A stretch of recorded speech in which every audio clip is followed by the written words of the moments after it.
decision and make it right. These powerful words were spoken by Qaid-e-Azam Muhammad Ali Jinnah.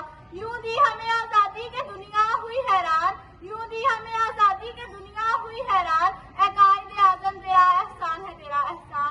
Respected principal, water teacher and my dear fellow students, Assalamu alaikum. You must understood that the topic of my speech is Qaid-e-Azam Muhammad Ali Jinnah. He was a man of multi-dimensional personality. He was a man who was the father of nation. He was a man who was no doubt one of the most systematic religions in the world history.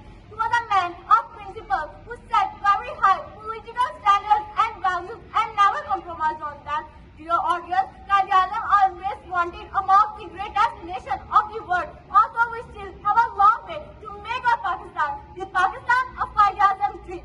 But Qaid-e-Azam is very proud father of the nation because today we have the first Islamic country to construct nuclear power plant. Because today we have the sixth military force in the world history.